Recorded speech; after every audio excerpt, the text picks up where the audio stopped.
Assalamualaikum warahmatullahi wabarakatuh.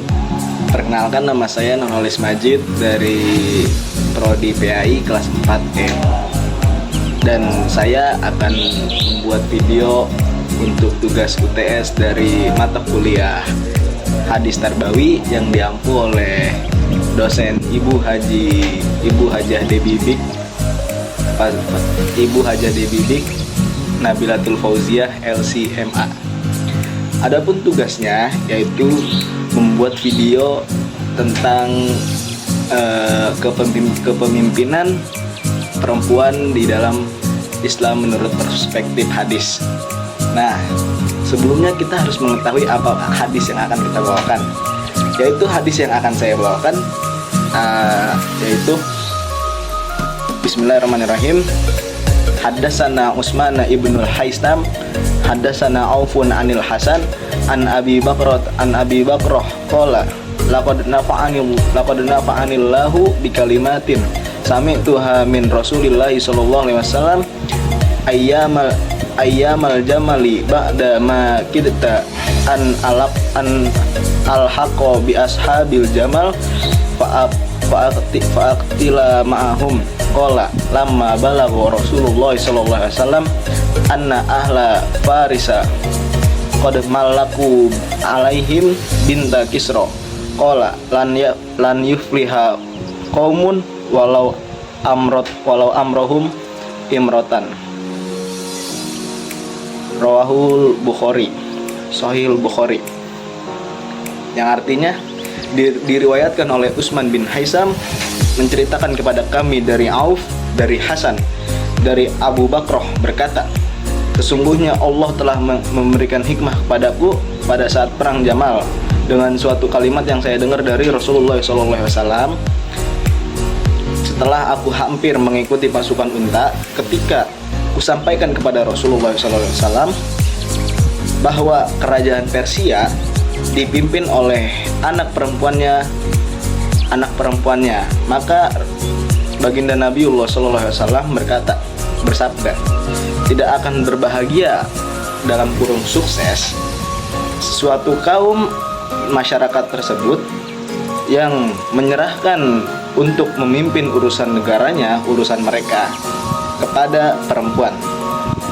Nah, di dalam hadis tersebut dijelaskan bahwasannya lan yufliha, maka tidak akan pernah berbahagia. Nah, menurut perspektif ulama yang berpendapat dalam hadis tersebut bahwasannya ini tuh bisa menjadi dua hal. Yang pertama, ada yang membolehkan perempuan menjadi pemimpin, dan yang kedua ada yang tidak membolehkan perempuan menjadi pemimpin. Seperti hadis ini ada yang berpandangan bahwa hadis ini hanya berfokus pada permasalahan di tempat tersebut, seperti yang dijelaskan di hadis tersebut bahwasannya perempuan tersebut yang dimaksud itu adalah hanya anak dari pemimpin Persia sebelumnya. Anak perempuan tersebut saja yang dibahas. Sedangkan ada ulama yang membahas bahwasannya perempuan memang tidak cocok untuk menjadi pemimpin gitu, atau ada juga yang membahas perempuan itu bisa menjadi pemimpin sesuai dengan kriteria perempuan tersebut, apakah cocok menjadi pemimpin atau tidak. Namun menurut riwayat lain, Rasulullah SAW bersabda, kulukum ro'in wa mas'ulun an ro'ihi.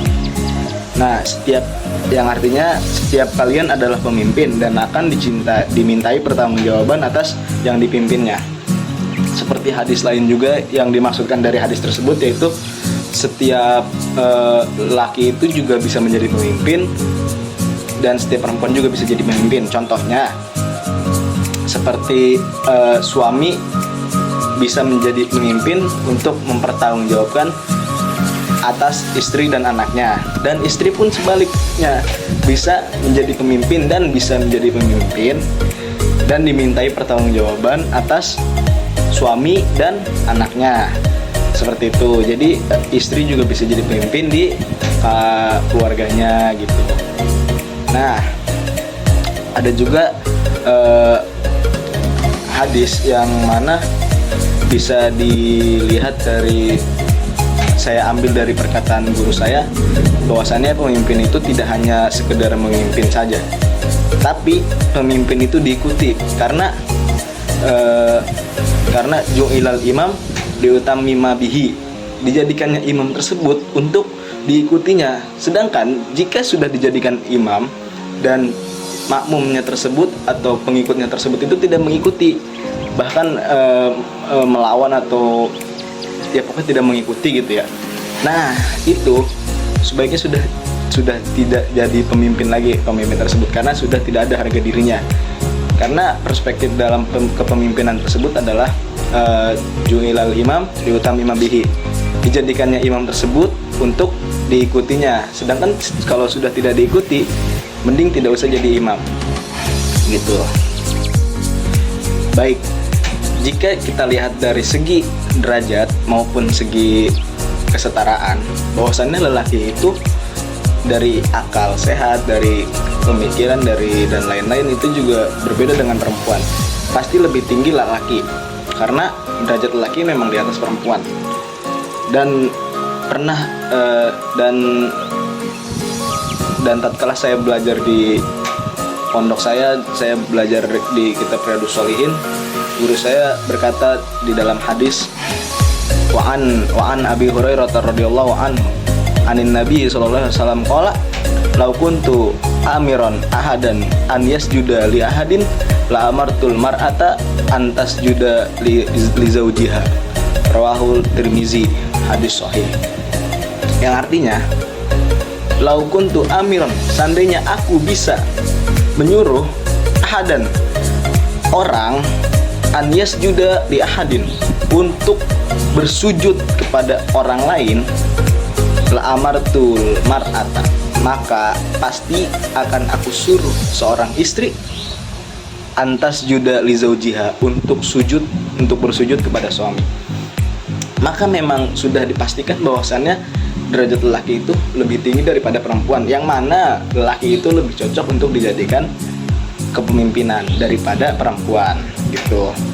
Dan juga kita tahu bahwasannya guru saya juga berkata, likulli zamanin imamun walikuli zamanin dan guru saya juga berkata, likulli zamanin imamun walikuli imamin zamanun. Di setiap zaman itu ada imamnya dan di setiap imam itu ada zamannya. Jadi tidak perlu menunggu harus wanita dan tidak perlu wanita yang harus naik, tetapi gunakanlah lelaki jika ada, gunakanlah lelaki untuk dijadikan pemimpin, karena pemimpin itu lebih cocok lelaki dari segi derajatnya, dari segi pemikirannya, dari segi akal sehat dan lain-lain. Baik, saya cukupkan video saya. Jika ada kata-kata salah mungkin itu dari saya, dan jika ada kata-kata benar mungkin itu udah pasti dari Allah Subhanahu wa taala. Unzur maqala wala tanzur man qala. Assalamualaikum warahmatullahi wabarakatuh.